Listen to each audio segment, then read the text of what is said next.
प्रभु राम देव भगवान अल्लाह खुदा ईश आदि नाम एक ही शक्ति के हैं। वो कैसा है, कहां है, कैसे मिलता है, किसने देखा है? ये प्रश्नवाचक चिन्ह पूर्ण रूप से हटाने के लिए अवश्य सुनिए जगत गुरु तत्वदर्शी संत रामपाल जी महाराज के अमृत वचन, सर्व पवित्र धर्मों के पवित्र शास्त्रों के आधार पर। कमाई का पति मरावा दुख में माथा फोड़े थी, मेरे बेटे की तो खैर राखी नु हाथ तेरे तैं जोड़े। एक माई का पति मरावा दुख में माथा फोड़े थी, मेरे बेटे की तो खैर राखिए नो हाथ तेरे तैं जोड़े। उस दुखिया का एक बेटा बेटे पदन तोड़े थी, अपने पूत की खैर के ताही त्रिजयी धाम को दौड़े थी। उस दुखिया का एक बेटा बेटे बदन तोड़े, अपने पूत की खैर के ताही त्रिजयी धाम को दौड़े।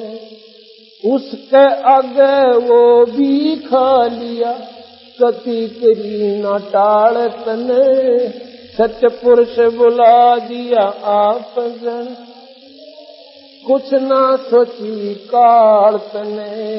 भला मान चाहे बुरा मान एक ओछी चली चाल तने, सत्य पुरुष बुला दिया आप जन, कुछ ना सोची काल। एक तरफ तो कंस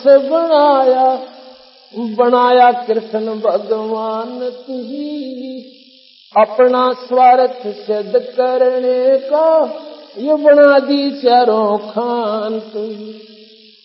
एक तरफ तो कंस बनाया कृष्ण भगवान तुही, अपना स्वार्थ सिद्ध करने का बनाई चारों खान।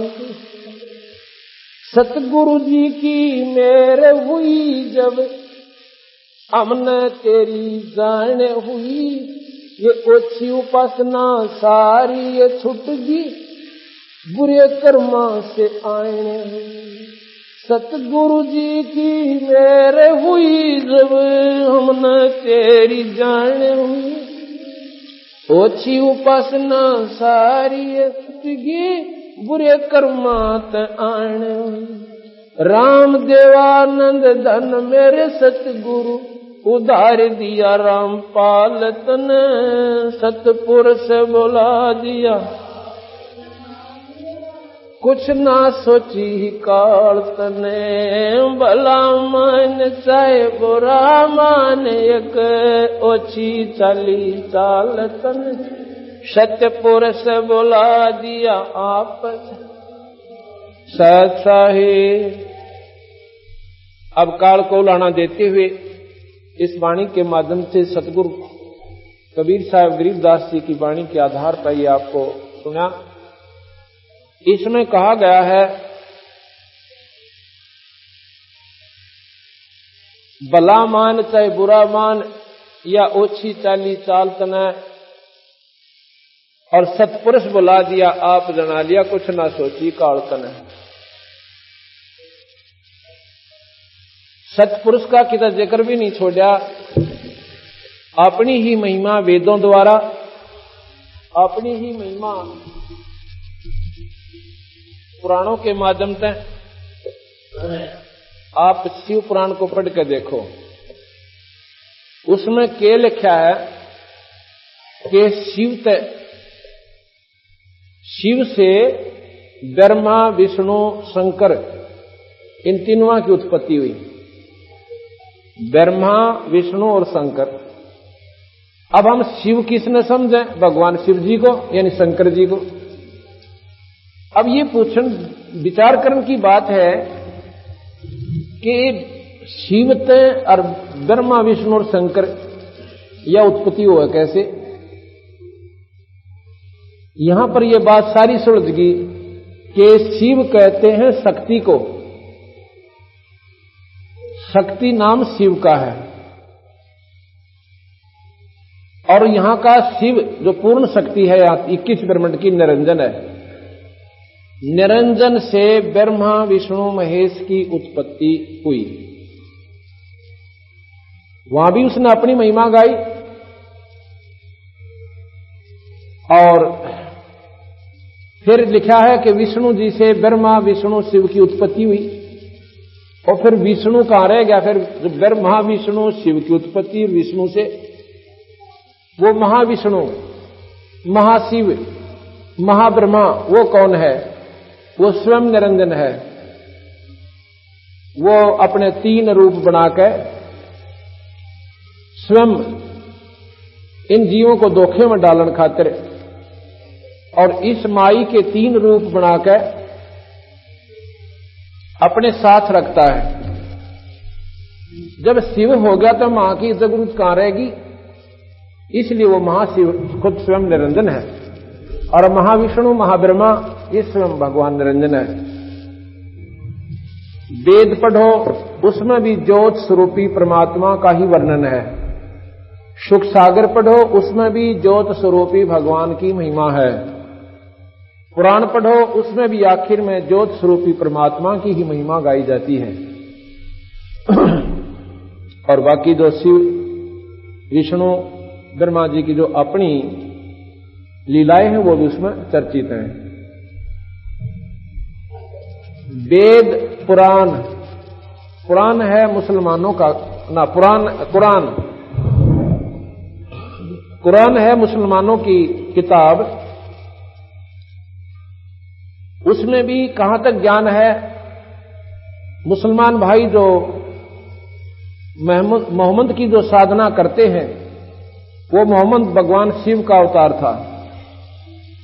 भगवान शिव का अवतार था और उसी की साधना वो किया करता था। उसने न्यारा धर्म चलाया था, एक न्यारी परंपरा चलाई थी। उसका नाम मुसलमान रखा। मुसलमान का मतलब है वो पवित्र आत्मा जो पाप ना करे, मांस शराब बीड़ी तमाकू से दूर रहे, किसी की आत्मा ना दुखावे। ऐसे कर्मी प्राणी को मुसलमान कहते हैं। और जो बीड़ी शराब बीड़ी तमाकू मांस और वही ऐसे कर्म करता है वो मुसलमान कहलाने का अधिकारी नहीं है। पहले मुसलमान धर्म में कोई ऐसे हिंसा नहीं थी। इसका एक न्यारा वर्णन आपको बताएंगे। वही मोहम्मद वही महादेव, वही मोहम्मद वही महादेव, वही आदम वही ब्रह्मा, दास गरीब दूसरा कौन है देखा अपने घर में। अपने घर का मतलब है अपने अंतःकरण में आप समाधि लाके इस भगवान का भजन करके अंदर शरीर में जाकर देखो। शरीर तो ना मुसलमान का भिन्न है, ना हिंदू का भिन्न है, ना ईसाई का, ना सिख का। इस शरीर में जब आप साधना करोगे तो इसमें वही चैनल सबके लगे हुए हैं। एक से कमल है, उसमें जो दृष्टिगोचर शक्तियां होंगी वहां पर ना कोई मुसलमान पाओगा ना कोई हिंदू पाओगा। वहां पर केवल उस शक्ति का प्रतीक प्राणी वहां जाएगा जो उसकी साधना कर रहा है। बाकी अपने मनमुखी साधना हिंदू न्यारी करें, मुसलमान भिन्न करें, तो दोनों की दोनों साधना आपकी अधूरी है। कैसे हैं? हम व्रत रखते हैं हिंदू लोग और मुसलमान जो है रोजा कहते हैं। ये 9 दिन करते हैं नवरात्रे, वो 30 दिन करते हैं व्रत, उनको रोजे कहते हैं। तो कबीर साहब ने यही समझाने की कोशिश करी है भी ना तो रोजा तो परमात्मा पावे और ना 11 साठम 6 सातम सोमवार मंगल का वार के व्रत से परमात्मा की प्राप्ति हुआ है। वो साधना भगवान भजन है। अगर ब्रह्मा विष्णु महेश की साधना आप करते हो तो नाम की साधना कीजिए। और भगवान परमात्मा सत्पुरुष का पाना है तो वो भी उनके नुमाइंदे संत से नाम लीजिए, आपका बेड़ा पार होगा। तो इसमें यही बताया है कि वेद कतेब निराकार बतावें और साकार कहें पुराण तने, अपनी महिमा अब पे गाई, और ये जीव कहें भगवान तने। कबीर साहब उस दृष्टि से देखता है कि वेदों में भी निराकार शक्ति का ही वर्णन है। कतेब 4 कतेब हैं मुसलमानों की, हिंदुओं के 4 वेद हैं, बात वही मिलती जुलती है। वो उर्दू में, ये संस्कृत में, ज्यादा अंतर नहीं है।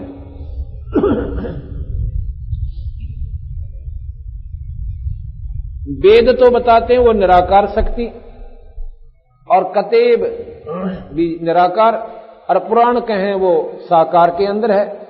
जैसे शिव रूप में आए, ब्रह्मा रूप में आए, विष्णु के रूप में आए, राम अवतार धरकर वही परमात्मा विष्णु जी आए, और कृष्ण जी के रूप में आए, 9 अवतार बने, 24 अवतार किए, ऐसे ऐसे। तो ये सारी जानकारी, इस निरंजन तक का ज्ञान हमें वेदों, पुराणों में, शास्त्रों में, उपनिषदों में सहयोगी बनकर योग साधना से प्राप्त किया, यहीं तक का ज्ञान रहा। आप देखिएगा, किसी भी योगी पुरुष का कोई शास्त्र पढ़ कर देखना, जिसने अपने अंदर की साधना की हो, उसने लिखा है कि शरीर के अंदर हमारे कमल बने हुए हैं, उन कमलों के अंदर से वो जीवात्मा, वो सुरत समाधि ला करके उनके अंदर से निकलती हुई और यहां पर सहस्रार कमल में पहुंच जाती है। उनकी वो आखिरी उपलब्धि है कि सहस्रार कमल में जो योगी पहुंच गया वो ब्रह्मलीन हो गया। गरीबदास जी महाराज कहते हैं सहस्रार कमल में निरंजन है, 1000 उसकी ज्योतियां हैं, 1000 कमल हैं। अब देखो कितना की है। जिस प्रकार रेडियो के अंदर का जो हिस्सा होता है ना, जहां टांके से लगा रखे होते हैं, इस प्रकार की इसमें एक ऐसे गोल सी फिरकी है, वह ऐसी उभरा हुआ मांस है, और उस मांस के ऊपर ऐसी टिकारी सी लगी हुई बहुत छोटी बारीक बारीक पत्तियां, और वो 1000 हैं। जैसे निशान से है उनकी, जो वो निशान ऐसे टिकारी है, उसका आकार है कमल के पत्ते की तरह, चाहे वो बिल्कुल बारीक सा है। उसका जब अंदर सूरज जाती है तो उसकी ऐसा आभास होता है जैसे कमल के पत्ते होते हैं, और ये भजन सुमन से ऐसे खिल जाते हैं। वो मांस के ऊपर वो चिपी हुई है, अंदर जो मांस है उसके ऊपर जो बनी हुई है, जैसे जीव है ऐसा ही वो अंदर सिस्टम है। ऊपर का हिसाब देखो जैसे कितना प्लेन है, ऐसे वो मांस उभरा हुआ है। उस मांस के ऊपर ऐसे जैसे फिक्स कर रखे, और इस नाम के ओम मंत्र से वो ऐसे खिल जाते हैं, बिल्कुल तन जाते हैं, और अपनी अपनी न्यारी न्यारी स्थिति लेकर के उसमें उसी स्थान पर वो फूल से जाते हैं। उनका फूलना भी थोड़ा सा ही है, और जब वो फूलते हैं तो उनमें से चमक निकलती है, ज्योति निकलती है। 1000 ज्योतियां ऐसे जग जाती हैं, नो रिम जिम हो जाती है। तो योगियों की ये अंतिम उपलब्धि बताई कबीर साहब ने, गरीबदास जी, और शास्त्रों में भी यही है। अब महाराज जी कहते हैं यहां से शुरू होती है हमारी चढ़ाई। अब निरंजन से ऊपर चलना, यहां तक तो ठीक है। अब हम योगी नहीं बन सकते, हमारा मंत्र जाप से हम वहां जाएंगे। योगी जाते हैं, समझ लो दरिया पार करना है, और एक ने तैरना सीख रखा है, वो अपना तैर के पार हो जाएगा, और हमने अपने उस कमाई कर रखी, पैसे ले रखे, वो नौका में बैठ कर पार कर जाएंगे। हमने पार होना है, हमारा आसान तरीका है ये राम नाम की कमाई करके हम उस दरिया को भवसागर में पार कर सकते हैं। कहां तक कर सकते हैं? आगे योगी नहीं जा सकते, तो तैरने वाला आगे काम नहीं कर सकता। वहां से फिर महाराज जी कहते हैं हमारा एक और मंत्र है, वो आपको जहाज रूप में बैठाएगा और आगे उठा करके अपने स्थान पर ले जाएगा। आगे वो तैरने वाले काम नहीं करें मरुस्थल में, तो योगी आगे नहीं जाते। वो कहते हैं बस हमारा अंतिम किनारा आ चुका है। इसलिए सतगुरु महाराज कहते हैं कि एक नाम हम बतावें, इसका जाप कीजिए, आपको सतलोक ले छोड़ दूंगा। तपत शिला पे भून का खावे, जीव किए गणे काल तने। अब ये आगे वाला जो नया पैरा है, इसमें बहुत गजब की बात लिखी है बंदी छोड़ने, और ये समझन की बात है। ऋषि मुनि सब करें तपस्या, हे भगवान हमें मोक्ष दिए। तपस्या करते हैं और मोक्ष का इंतजार करते हैं, तप करवा कर राज दे दिया, 184 में ठोक दिए। तप से राज राजमद मानम, जन्म तीसरे शुक्र सवानम। तप से इंद्र का राज भी मिल जाता है, इंद्र फिर गधे की जुन्नी में जाता है। तप से पृथ्वी मंडल का राज भी मिलता है, यही राजा फिर नरक को चला जाता है। ये उस तपस्या करने का फल मिला। और हम देख लें कि गांव के गोरे और कोई तपस्या कर रहा हो, सारा का सारा गांव और उसके चौगर जगह घूमने लाग जा महात्मा के, तो कमाल है। और बंदी छोड़ गरीबदास कबीर साहब कहते हैं उधर डले डो है। आपकी दृष्टि से ये महात्मा होगा, पर इसका अंतिम जो फल होगा वो 0 होगा। 4 सिद्धियां आ जाएंगी और इन सदियों के बल पे आपको बेवकूफ बना जाएगा, आप भी नरक में और गिल्ला तुम्हारे को शास्त्रों में ले जाओगा। और जो आजकल के तपस्वी कैसे हो गए, लोग दिखावा ड्रामा, कैसे गांव के गोरे बैठेंगे। भाई महात्मा जो है 41 दिन तप करेगा, 41 दिन या 40 दिन जैसा भी उसने फिक्स कर लिया। कैसे तप करते हैं? 5 दोने लगाते हैं वो चारों तरफ। एक गांव में एक तपस्वी तपस्या कर रहा था, मैंने अपने सेवक द्वारा उसकी फिल्म बनवाई कि भी पता तो चल रहा है ये तपस्या का साधन कैसे किया है इन्होंने। उसमें क्या दिखा रखा है देखने को मिला।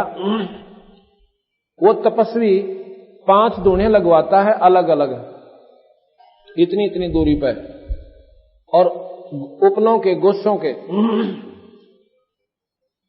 और फिर वो जब गोशों का धुआं बंद हो जाता उपलों का, ऐसे वो धंधकने लग जाते हैं, तब वो उनके बीच में बैठता है। उससे पहले और क्या प्रक्रिया करता है? उसके सिर पर इतनी बड़ी जटा है बालों की, एक बाल्टी, बड़ी बाल्टी में इन उपलों की सभा राख, उसको पानी में इतना घोल लेता है जैसे गारा बना लियो, उसको सारे शरीर पर लेपता है। नुनारा लेप रहा दिख है उसको, बिल्कुल ऐसे लेत डालिया जैसे पहले हमारी माता बहनें खेत में काम करने जाती थी ना, तो कढ़ौनी के नीचे वो दूध का पात्र जो मटका होता था, उसके नीचे राख की ऐसे ले ला दिया करते थे।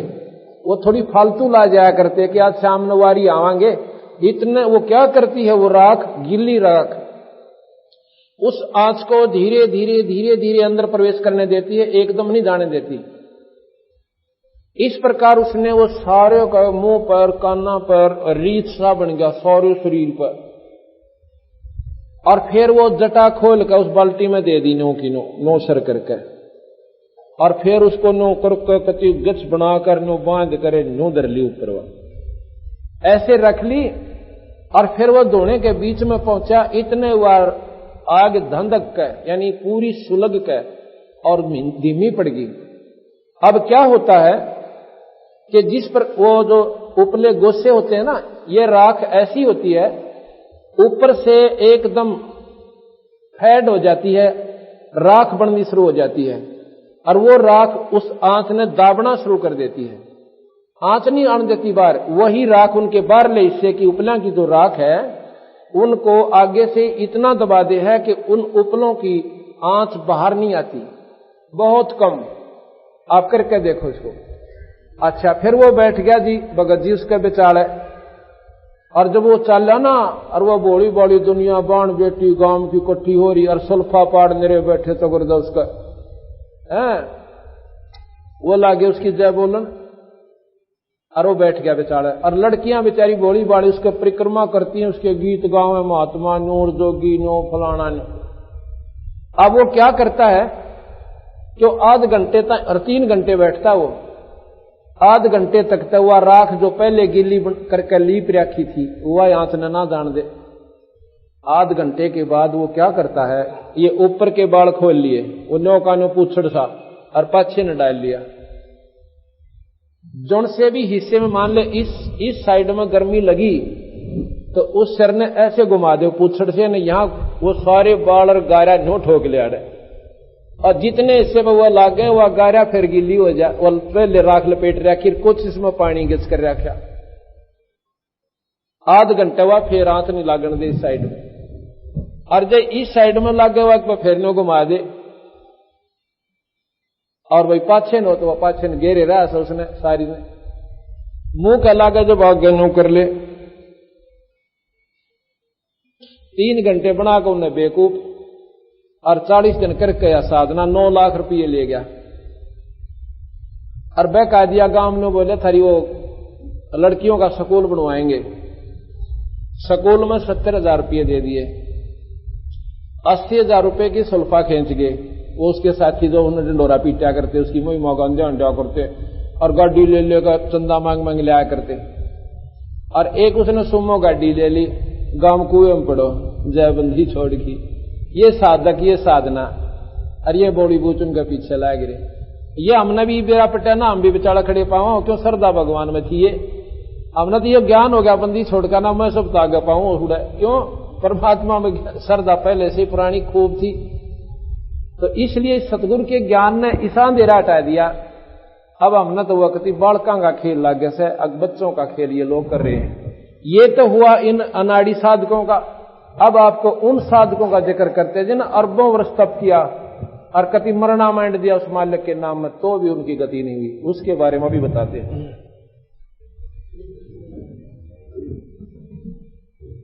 गरीबदास महाराज की वाणी है,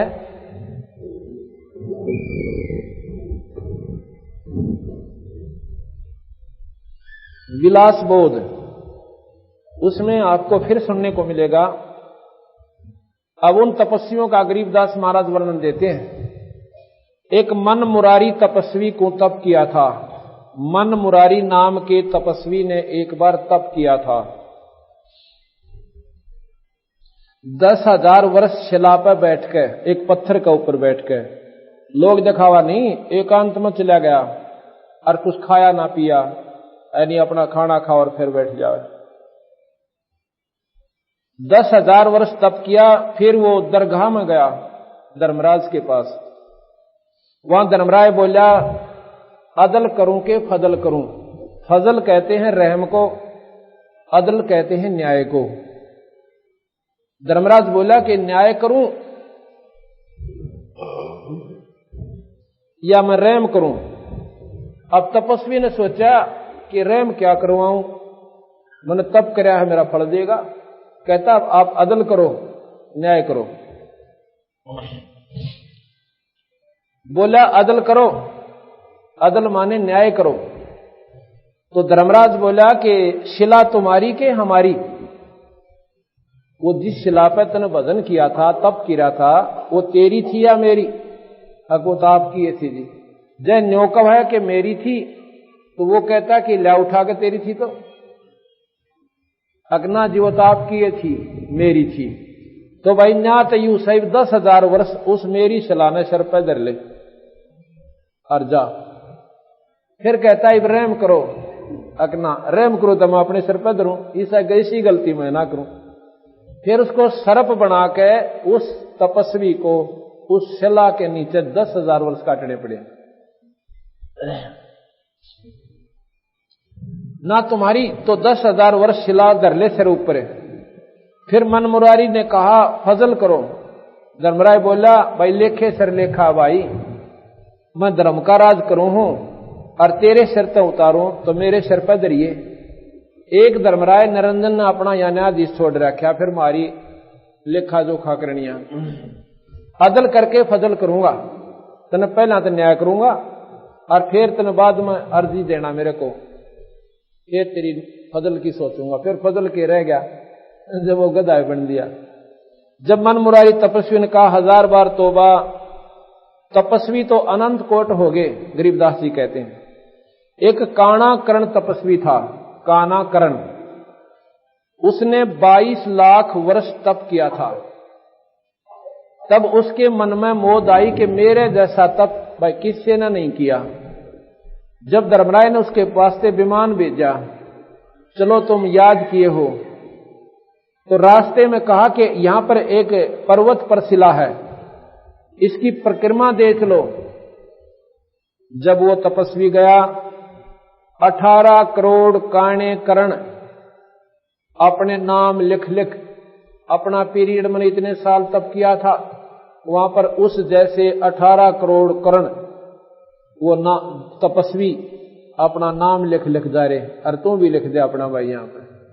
उसमें अभिमान होगा तूने 22 लाख तप कर लिया, तेरे जैसा कोई को नहीं। ये तो होया अभिमान की हुई करनी का। आगे इसका रिजल्ट क्या होगा वो बंदी छोड़ बताते हैं। फिर प्रियव्रत ने 11 अरब वर्ष तप किया था। प्रियव्रत ने 11 अरब वर्ष तप किया। 11 अरब वर्ष तप राज मिल गया। जितना उसने तप किया उसके बदले में राज दे दिया। जब धर्मराय ने पारखत भेजे, प्रियव्रत तुम चलो, 11 अरब वर्ष तो तप किया, 11 अरब वर्ष तो ने राज किया, इतने में कोई भजन में सांस लेखा नहीं लग गया, नाम तो जपया को नहीं और डले ढोण में लग्या रहा। पहले तो तप के डले ढोए और फिर राज के डले ढोए। अरे गधे बनने की तैयारी, चल भाई खड़ा हो। अब धर्मराज को प्रियव्रत कहता है कि मुझे एक सांस और दे दो। ने बोला खबरदार जब सांस लिया तो तेरे ताई सांस लेने का हुक्म नहीं है। इतने में तो दम लेखा कोई लाग गया नहीं, यानी श्वास सुमरण में नहीं गया। जब प्रियव्रत बोला मेरे ताही एक दम मांगा दे हो, पारखत बोले खबरदार जे तू दम लिया, दम लेने का तेरे ताई हुक्म नहीं, आगे धर लेगे। जब चित्रगुप्त ने लेखा लिया, भाई पहले तो तप किया और पीछे राज किया, कहो कुछ लाए के खाली आए। तब प्रियव्रत बोला जी महाराज जी मैं तो खाली आया। अब वहां बेरा पाटा उसने तन तो काम का डले डोए थे और पहले आंडी पाके और दुनिया रह जाएंगे और छोटी मोटी सिद्धि किसी का काम भी सार दिया होगा, वो भी उसकी कमाई खत्म हुई। और हम रास्ता क्या बताते हैं कि तुम खुद साहूकार बनो, एक नाम देंगे आप भी भजन कर सकते हो, कोई बड़ी बात नहीं। गरीबदास महाराज जमींदार थे और हड़बाया करते, परमात्मा पाया और आगे डंडोरा पीट गए कि इस तरह तुम कर लो तुम्हारा बेड़ा पार होगा, तुम्हारी इतनी कमाई हो जाएगी किसी ऋषि के पास मांगण जान की आवश्यकता नहीं पड़ेगी। आप आगे के बनिया अगजी में तो खाली आया।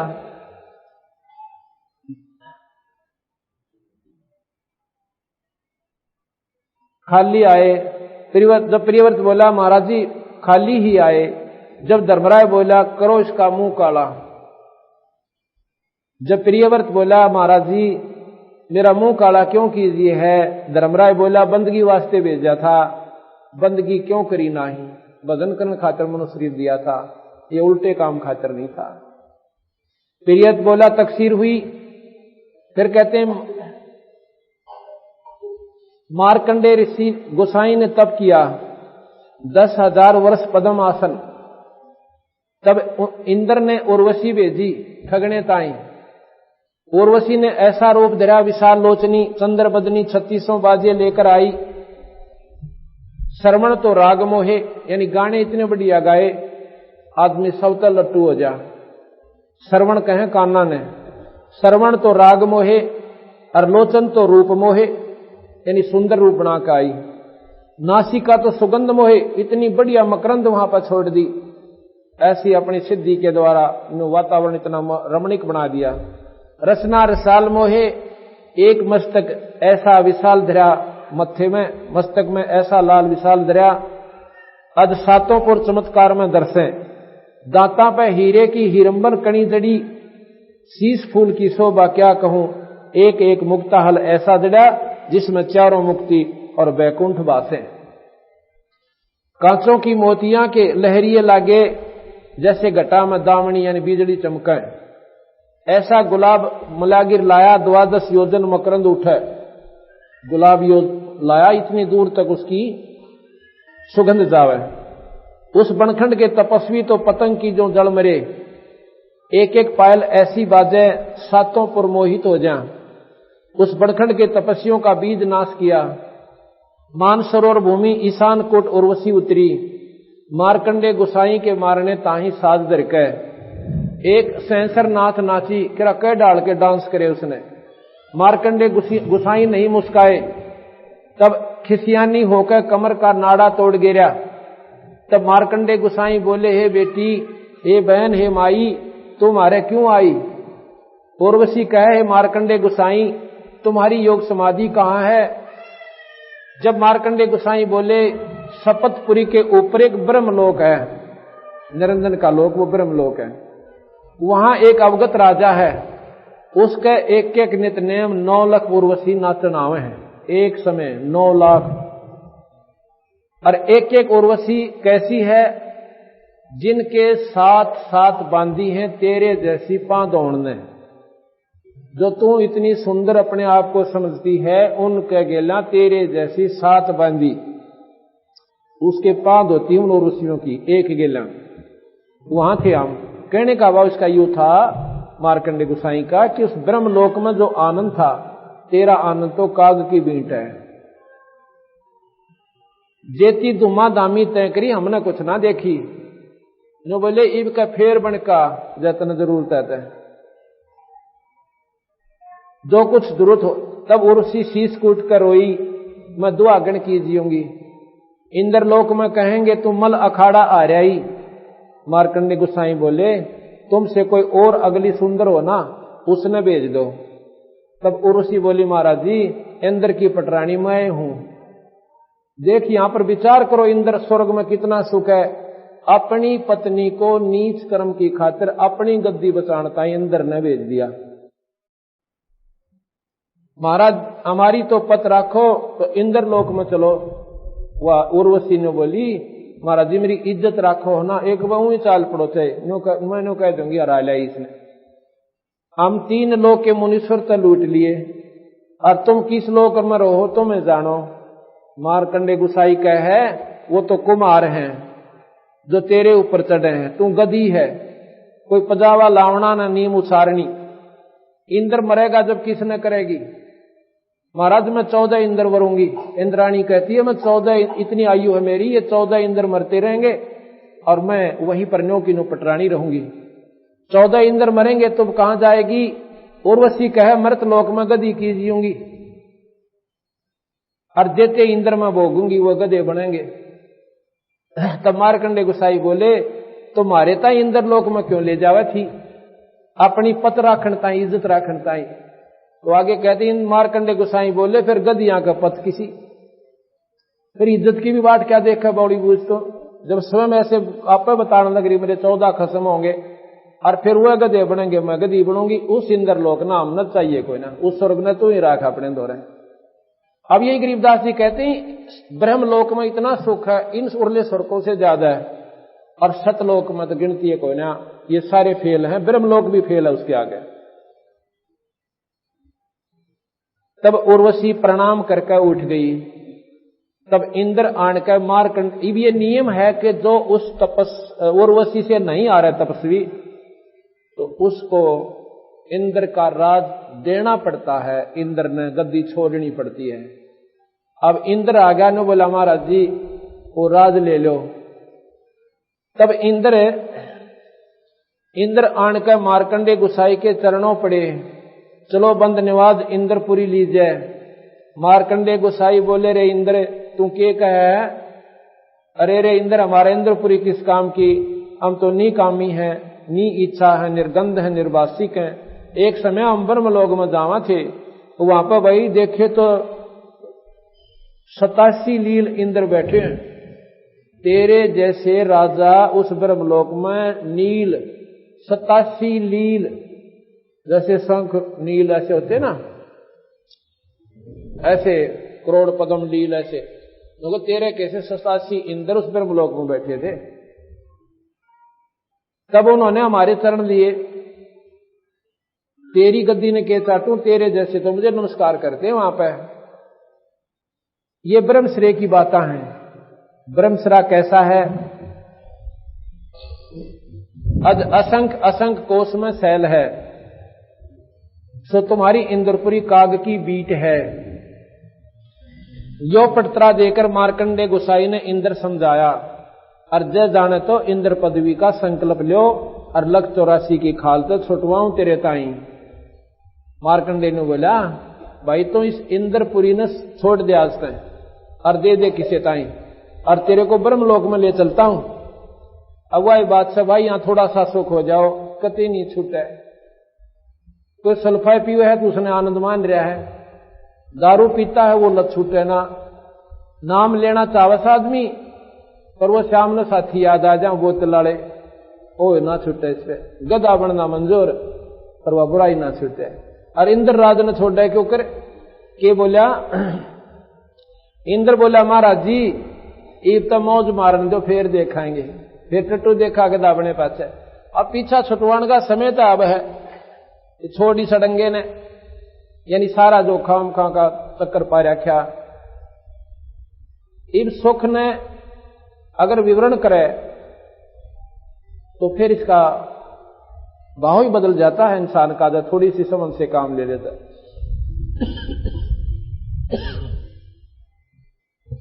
इसके लिए बंदी छोड़ भगवान गरीबदास जी एक बहदे कांग लिखते हैं, उसमें इतना बढ़िया वर्णन दे रखा है, पर थोड़ा सा ध्यान से सुना जब बात बनेगी, क्योंकि उसमें यही वर्णन दिया है कि जो साधना आप कर रहे हो वो मेरे समझ तो बाहर है, वो अच्छी को ना ठीक नहीं है।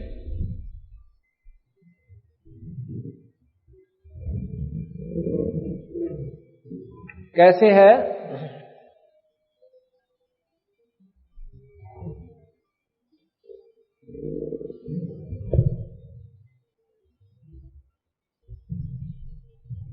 उसमें यही बताया कि जो लोग ओछी साधना करते हैं, जो भक्त आत्मा, वो अनजान साधना कर रहे हैं,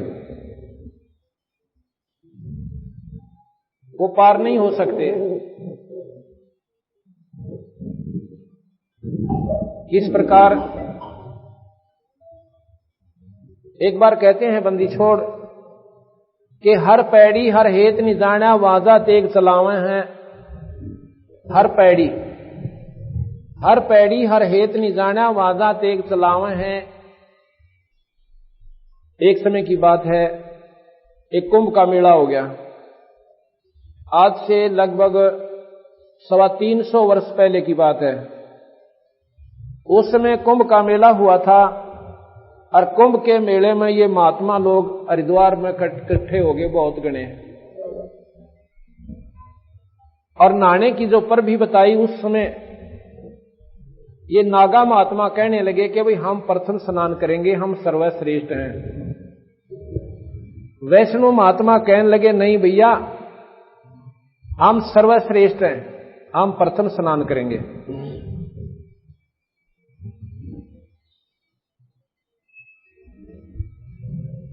तो वो नागा कहने लगे नहीं हम प्रथम स्नान करेंगे और हम सर्वश्रेष्ठ हैं।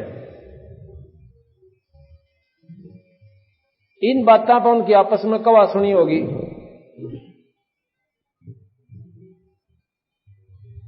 कवा सुनी होगी तो पहले तो वह मुक्का हुए वो महात्मा, उसने उसके जाड़ पर मारा, उसने उसका ओठ फोड़ दिया और भाई फिर डले लाग गए चालन। फिर नौके त्रिशूल काट लिए, तलवार निकाल ले। वहां पर 25,000 व्यक्ति,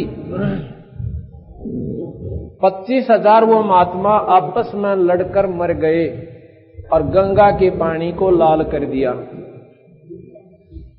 अब गरीबदास जी महाराज जी ने कही भी न महात्मा को है, ये तो पशुओं से भी बुंडा कर्म किया इन्होंने।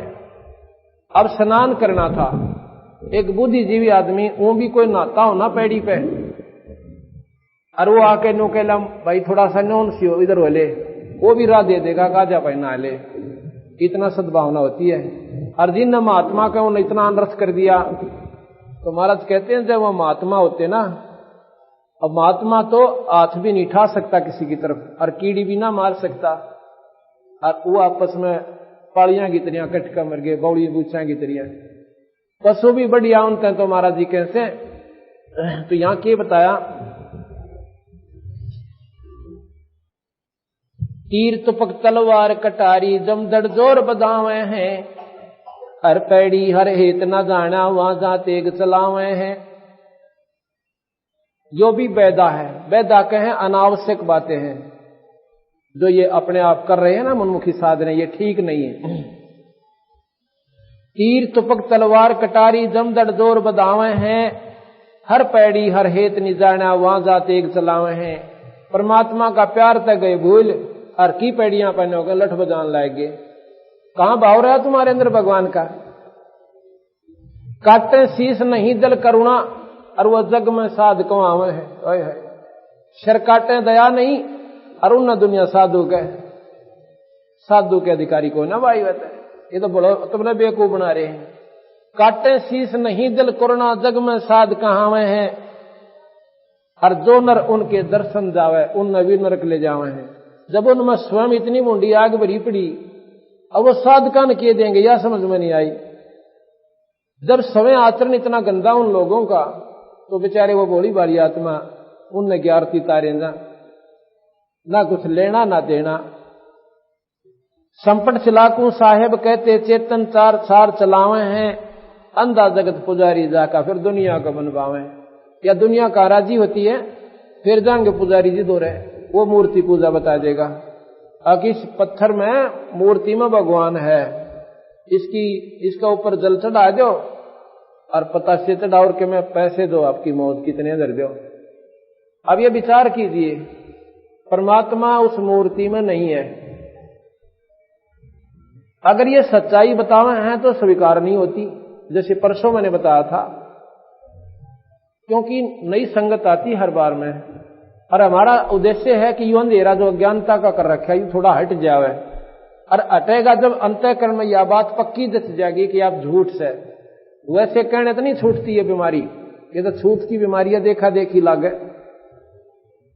जैसे बच्चे की फर्स्ट क्लास की बुक है, उसमें आम का चित्र है और आ का आम। ये तो ज्ञान हुआ कि आम क्या होता है कि फलों का राजा है, मीठा है, बड़ा आनंद आता है, और बच्चे का मुंह पानी भरा हुआ, आम तो खाओ फिर इतना बढ़िया, इसमें मीठा है तो। और जब उसका आम खाने में दिल करे और कायदा खोल कर बैठ जाओ, पहली की क्लास का पहली किताब, उसमें करें जाओ आ का आम, आम की आरती तार ले, लेकिन वो आम स्वाद नहीं देगा, वो खाया नहीं जा सकता, क्योंकि वो चित्र है, आम नहीं है। इसी प्रकार हमारे पूर्वज अनजान होते थे, अनपढ़ होते थे, और पहले साधक जो पंडित होते थे, बड़े विद्वान होते थे, वो भगवान की साधना विधि से करते थे, ऐसे नहीं करते थे जो से अब गलत रास्ता बता दिया।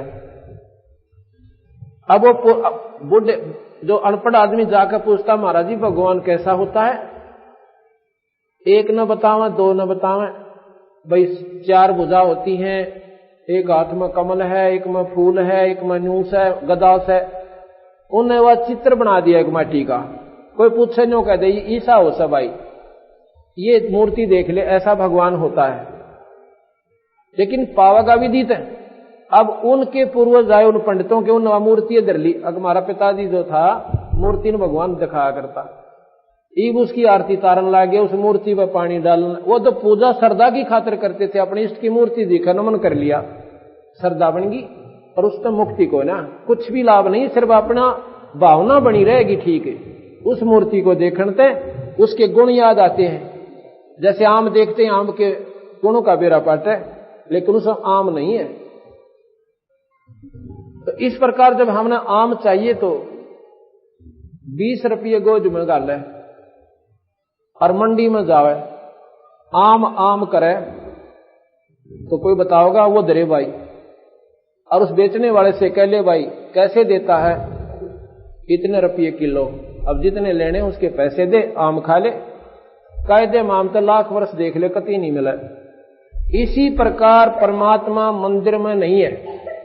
उस मूर्ति ने 100 बार देखा हो, अर्जन में 3-3 बार आरती तारा हो, आम परमात्मा तो मिला कोई नहीं। परमात्मा संतों के पास जाओ, राम नाम देंगे, उसकी कमाई करो, उस धन ने लेकर फिर जाओ भगवान की मंडी में, और वहां फिर आपको वो गुण मिलेंगे, वो सुख होगा। उस नाम की कमाई के प्रतिफल में उस परमात्मा के गुण आपको वो लाभ देना शुरू करेंगे। कैसे गुण होते हैं? अंधे ने आंख दे भगवान, लंगड़े ने टांग दे दे, बांध ने पुत्र देवे, निर्धन को धनवान बना दे। ये जब काम करेगा जब आप उस प्रकार उसकी कमाई करके और वो उसका लाभ उठाओगे। वैसे को ना जब मूर्ति पर पानी चढ़ा तो भगवान मेरा इससे बढ़िया साधना कोई भी को नहीं। और अपने घर बना ले एक, और रोज उस पर पानी एक मटका दर्जा सुराख करके आकर फिर भर दे।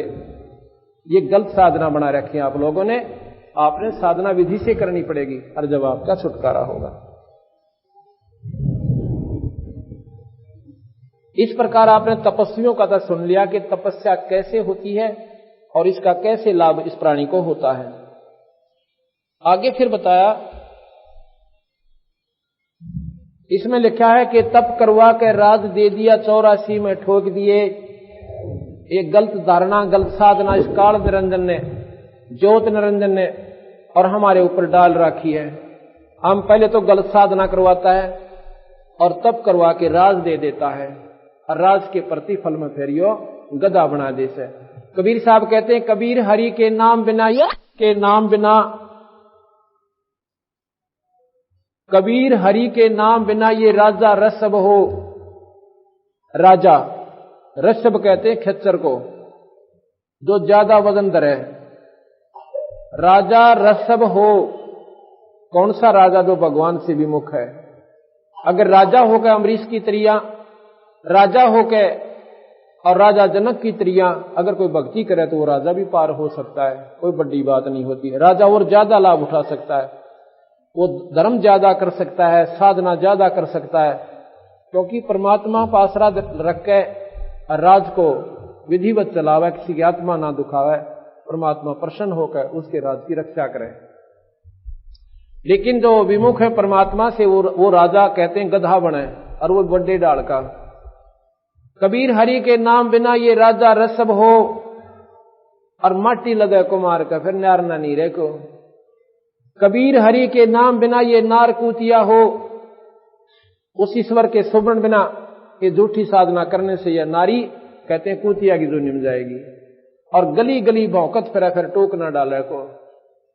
कबीर गरीबदास महाराज कहते हैं वह बीबी पड़दे रहे थी अरे डोडी लगे थी बार, इब गात उकाड़े फिरती हैं वो बन कुतिया बाजार। राजा की रानियां जो कि पर्दा में रहा करती थी एडी से लेकर चोटी तक, एक परमात्मा के नाम बिना, ईश्वर के भजन बिना, वो अनजान आत्मा उन्हें न सोच रखा था या मौज तुम्हारी सदा बनी रहेगी, तुम ने मौज मारोगी आगे भी रानी बन जाओगी। इस आसान रानी बनना नहीं होता, ना जाने कितने पुण्य कर्म उसके इकट्ठे थे जब जाके इतनी अच्छी स्थान उसको प्राप्त हुआ और आज वो रानी कहलाती है। कितनी सुविधा हुई उसको, 3-3 4-4 दासियां बांदियां नौकरानी उसके साथ रहती थी, काजू के हलवे खाया करती थी, उन जूठे छोड़ देती थी, वो बांदी खाती थी और दिन में 3-3 बार श्रृंगार करती थी, 6-6 सूट बदला करती थी। और उस मूर्ख ने सोच रखा था या मौज ने बनी रहेगी। ऐसा क्यों सोचा उस बेचारी ने? क्योंकि सत्संग नहीं मिला, सत्संग वहां तक नहीं पहुंच पाया, क्योंकि वह डोडी लादी काल में कि तू रानी बन गई है और हमारी रानी को कोई देख भी ना ले, इतनी ऊंची टांग दी। और फिर वो खो का उस अनमोल मानुष जन्म में वकुतिया बनकर वो गाड़ी आंडे पैर ले जुगले कितने पैरेगी। तो ये बातें आज बेशक खाटी लगे पर ये मीठी होंगी आपको जो इन बातों को अमल कर जाओगा। कबीर हरि के बीबी पड़दे रहे थी और वो डोडी लगे थी बार, इब गात उगाड़े फिरती हैं वो बनी कुतिया बाजार। इब कुतिया का जीवन बताते हैं आगे कि वो पर्दे की सुंदरी अर्सणों संदेशा मोर, इब गात उगाड़े फिरती हैं वो करें सरा में सोर। धर्मशाला में वह कुतिया बनकर रानी नग्न शरीर घूमती है, पेट भी पूरा नहीं होता और गर्मी सर्दी और डंडे न्यारे। पहले अतिथि लोग धर्मशाला में आते थे और वहां पर अपनी रोटी साथ ले आया करते थे और रात को रुक जाते, पहला चूरमा ले जा कर दे 2-2-3 का इकट्ठा बांध गई इतना, और रोटी भी इकट्ठी बंधवा लेते थे। रास्ते पैदल चलते थे, धर्मशाला में रुक गए और वहां अपना रोटी खाई। उस समय वह रानी वह कुतिया, अब वो रानी जो कुतिया बनी हुई है आध घंटे तक उस रोटी खाने वाले के मुंह का ना देखे। इतने टूक की खातिर आध घंटा उसके मुंह की कहानी उसकी देख रही रिहर्सल, फिर मुंह की कदे न्यू करे से कदे न्यू करे है जहां युब डाल दे। और मेरे के साथ निर्बाग भूल जा, वह बेचारी हाथ दाड़ के फिर दूसरे की उम्मीद करती है। और डाल दिया था रेत में लपेट के न्यू पका दिया जाता है टूक। और वह रानी जो काजू के हलवे खाती थी आज रेत लपेटा हुआ वो टूक खाती है और उसमें भी पेट नहीं भरता, फिर दूसरे ने ढूंढती है। वहां उसके भाग उसने टोक मिला का जूत मिला।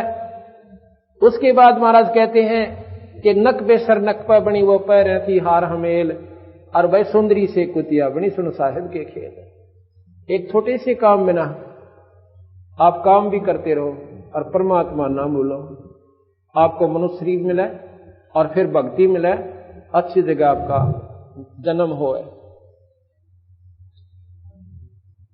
आगे इस काल में के गरगाले 5 तत्व की कैद बना के और इसके अंदर रोक दिए। या कैद है हमारी ये 5 तत्व का पुतला, कितना बढ़िया लागे। इसकी व्याख्या करें ना यूं क्या चीज है, तो इतनी घटिया वस्तु ये शरीर है हमारा, इससे घटिया कोई चीज नहीं पृथ्वी पर। लेकिन ये बढ़िया क्यों है, इससे हम परमात्मा पा सकते हैं, इसलिए इससे बढ़िया कोई वस्तु भी नहीं बताई। अगर राम का नाम नहीं लिया तो फिर इस जैसी घटिया चीज नहीं। तो क्यों है, कहते हैं पशु के चाम की जूती बन जा और नौबत और नगारा, और नरदेही कछु काम ना हो जड़ बुझ हो जा छारा। इससे तो कितने जोगी भी कोई ना, पशु के चाम की जूती बन जा फिर वो सेवा मिले। भाई महात्मा भी पैर उस चाम को, मरने के बाद चाम आपसे मारकर जो बनाई जाती है जूती वो हानिकारक है, वो पाप है। स्वयं मर जाता थे पशु, उनकी जूती बनती थी। उस चाम को संत पहनते और संतों की रक्षा करते उसके चाम की जूती, तो उस पशु को भी लाभ मिलता। और इस न मेरे पास कोई सेवा है कोई ना, इसकी 2 मुट्ठी राख हो जाएगी और गधे लोचा करेंगे इसके ऊपर से राष्ट्रपति हो यहाँ पे। इस राम ने बिना, राम भगवान के भजन बिना जीव का कति छुटकारा नहीं है। इस काल में क्या किया है कि 5 तत्व की कैद बना के इसके अंदर रोक दिए और मोह ममता की बेड़ी लाकर जड़ कर्म जगड़े में तोक दिए। ये मोह ममता की बेड़ी लाके देखो, आज हमने बेटा बेटी बाण भाई कितने प्यारे लगे और घर जायदाद, एक पल भी इनसे दूर नहीं हो सकते। और कल को मर जावे कितनी दूर से ले जावांगे, सोपन भी ना हो इनके, कितने गधे बनकर घूमते फिरांगे। तो ये भी एक हमारे साथ धोखा किया इसने। फिर आगे बता के कर्म गले जड़ कर्म गले में तोक दिए। अब यहां पर सभी कहते हैं कर्म प्रधान है, वेदों में भी कर्म को ही महत्व दिया है, पुराणों में भी सभी यही बताया कि जैसे कर्म प्राणी न करते है वो भोग्य से रहेगा। अब कर्म बाकी रह गए, इन कर्मों के आधार पर हमें स्वर्ग नरक और पशु, स्वर्ग नरक और 184 और मनुष्य शरीर ऐसे मिलता रहता है। ये कर्म और निरंजन न्यारे हमारे ऊपर छोड़ दिए, हमारे अपने स्वार्थवश बच्चे पैदा करवाता है और समय में हमारे बच्चा ने आप और हमें भी खा जाता है। ये विचार करने की बात है। ऐसे ऐसे परिवार हमें मिलते हैं जिनके 4 लड़के थे। एक पंडित जी मिला मुझे यूपी का, वहां मैं सत्संग कर रहा था एक गांव में। वो सुनता रहा, दिन में सत्संग था, सभी संगत जाली। जब वो बैठ कर, बूढ़ा आदमी था, लगभग 65 साल की आयु होगी, और उसकी आंखों में अपने आप आंसू धारा बंद गई, रोए भी नहीं, मतलब नू नहीं, बस आंसू अपने आप गिरे। मैंने पूछा बुजुर्गों की बात होगी? नो बोला जी न्यो की न्यो बात से, जो आप, मैंने यही प्रकरण दे रखा था काल का उस दिन। नो बोला जी कति न्यो की न्यो बात से, मेरे 4 लड़के थे, लड़के हुए जब मैं फूला नहीं समाया। क्यों, आज से 40 साल पहले लड़का हो जाना जब 23 होया करता, कति लड़के की ताज भी मैं तो हम ज्यादा है जैसे, पर अज्ञानता के कारण लड़का और लड़की कोई भिन्न नहीं है। ये तो अपनी बनाई हुई अपनी कल्पना से हमारी समाज को देखा देखी। तो वहां पर क्या हुआ, जो बोला जी मेरे 4 लड़के थे और 1 लड़की, 4 लड़के 2 साल के अंदर खत्म हो गए।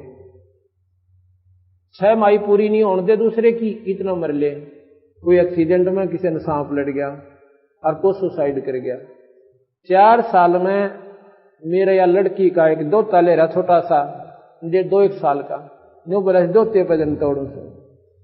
अब बताओ, अब इस काल ने के जुल्म कर रखा। पहला तो फूला नहीं समाया कि मेरा ब्याह हो गया, मेरे बालक हो गए, और वो सारे फिर उल्टे ले लिए।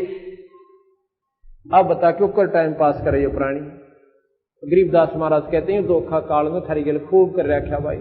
मेरी शरण में आके देखो बंदी छोड़, कहते हैं सतपुरुष, कि तुम्हें या तो सुख दो, आपकी रक्षा करो, आपके बच्चों की रक्षा करो, आपके दुख दूर करो, और फिर सतलोक ले जाओ। ये साहेब का नाम लेने के बाद काल निष्क्रिय हो जाता है।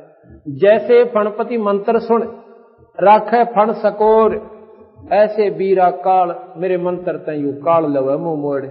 जैसे नाग ऐसे डोरा ठा रखा हो फण, और गारडू एक मंत्र बोल देता है, उस मंत्र का ऐसा प्रभाव उस पर पड़ता है कि उस फण को वैसे कर लेता है, वो डस नहीं सकता। जैसे फणपति मंत्र सुन राखे फण सकोर, ऐसे बीरा मेरे नाम तय यू काल लवा मुंह मोड़। कबीर साहब कहते हैं मेरे नाम से काल डरता है, ना ब्रह्मा तो डरायू, ना विष्णु तो डरता, ना शिव जी तो डरता। और भाई और तपस्वियों का तो जिक्र है कोई नहीं, क्योंकि वो सारे इनके नीचे नीचे साधक है। सिर्फ ये मेरे से डरता बंदी छोड़, कहते हैं, और ना थापता है किसी ने। क्योंकि जैसे थानेदार एसपी तो हचकेगा और नीचे वाले हौलदार तक ऊपर डरे हो, और एसपी जागा जब देखा उसकी प्रक्रिया, उसके दफ्तर में कुर्सी छोड़े, आदर के साथ साहिब को बैठावे, हाथ जोड़ कर खड़ा हो जावे। तो बंदी छोड़ कबीर साहब जब धर्मराज के दरबार में जाते हैं, धर्मराज के दरबार में जब कबीर साहब गरीबदास जी को लेकर जाते हैं, धर्मराज ने हाथ जोड़ के कुर्सी छोड़ के और साहिब को कहा आप यहां बैठो महाराज जी। कबीर साहब कहते हैं भाई बात सुन ले धर्मराज। कहा महाराज जी, ये धर्मराज जिसने निरंजन ने यहां पर धर्मराज छोड़ रखा, लेखा जोखा करने वाला, जिसको ब्रह्मा विष्णु महेश भी चैलेंज नहीं कर सकते। कबीर साहब ने लिखा अचला के अंग में, कल सुनाएंगे आपको अचला का अंग। धर्मराय दरबार में देई कबीर तलाक, मेरे भूले चूके हंस को तुम पकड़ो मत कजाक, कि मेरे हंस को खबरदार जतन छेड़ दिया था, ना उसका लेखा जोखा लेना। बोले पुरुष कबीर से धर्मराय कर जोड़, और तेरे हंस ने छेड़ू को ना, हमने 2 ही लाख करोड़। ये बोले महाराज जी आपके हंस ने मैं नहीं छेड़ूंगा, और आपके का आप ही जिम्मेवार हो गया, आप कितने ले जाओ उसको, हम नहीं छेड़ेंगे। आगे फिर बताया कि महाराज जी जैसे इसने पीछे कर्म कर लिए, जैसे नाम आपका लिया 40 साल की आयु में, और पिछले वो कर्म इसके बकाया है, वो तो इसने भोगने पड़ते होंगे, अगर नहीं वो भी नहीं भोगेंगे। अगर मेरी शरण में आके ये प्राणी विधिवत लगा रहा, कर्म भ्रम ब्रह्मंड के ये पल में कर हूं नेश, इनको मैं काट दूंगा जैसे राष्ट्रपति फांसी की सजा को, और अपने आप उस पर कोई टोकने वाला नहीं, उसने न्यो कहने वाला नहीं जी आपने गलत कर दिया।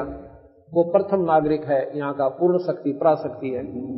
इस प्रकार कहते कर्म ब्रह्म ब्रह्मंड के मैं पल में कर हूं नेश, और जिन हमारी 2 ही दी सो करो हमारे पेश। जिसने मेरा नाम ले रखा है और वो कह दे जी मैं तो कबीर हंस हूं, तो मेरे पास भेज देना, आपके पास नहीं रखना। आशा महाराज जी जैसे आप कहोगे ऐसे कर, कल आपको इसको पूर्ण जानकारी देंगे। एक माई का पति मरा, वह दुख में माथा फोड़े थी। जैसे मैंने ऐसी ऐसी कई बहन मिली हमारे को, जो बोले जी एक ही पुत्र था, पति पहले मर गया था उसका पिता, और वो लड़का भी गया। अरीब में मैं जानू सो कि मन कितनी रो रो का आंख भी सुजा ली, आंखों का पानी भी बंद हो गया आना, पर अंदर की कसक खत्म नहीं होती। अब वो बेचारी अपने की तरह से आस लगाए बैठी थी कि बट बेटा चाहना होगा, ब्याहूंगी, बहू आओगी, अब फिर मेरा पोते होंगे, खिलाऊंगी। और काल ने ऐसा धोखा कर दिया कि वहां तक पहुंचने भी ना दिया उसको। अब आप देखते हो एक्सीडेंट में रोज सुने गनखरी बार, कई बार ऐसा आता है कि एक ही परिवार के सदस्य 2-2, 3-3 एक ही एक्सीडेंट में खत्म हो जाते हैं। एक समय हम पंजाब में गए हुए थे, वहां एक भक्त ने ऐसे ही ये सत्संग सुनकर उसने बताया महाराज जी सही बात है, कर्म इन इंसान कतई नहीं मानता। हमने अपने रिश्तेदार को कहा था कि कल एतवार है दूसरा, हम सत्संग करने जाते थे, कि आप रात आज डट जाओ, शनिवार का दिन था, कल महाराज जी आऊंगे आप सत्संग सुनना। और 12 बजे समापन हो जाता है दिन में, 2 घंटे करेंगे। आप ने बोला चंडीगढ़ जाना, मैं रुक नहीं सकता। क्यों? क्योंकि एतवार को 1 बजे 2 बजे जैसा भी समय बताया कि मेरे ऐसी पार्टी आओगी, मैंने लाखों का नुकसान हो जाएगा, ना गया तो वो बोला टेलीफोन कर देंगे उनको, इंतजार कर लेंगे, 2 घंटे की बात होगी। अगर नहीं ऐसी बात आपको नहीं मालूम ना, आपने हमारे मार्ग का क्या मालूम है, ये बिजनेस का मामला होता है ना। मान्या जी, एक बूढ़ा मर गया था वहां पर, उसकी मुंह कान आए हुए थे, जैसे कहते हैं ना, उसके पीछे आए हुए थे। 5 सदस्य थे, 3 बालक थे और 2 मियां बीबी। स्वयं चला रहा था गाड़ी को।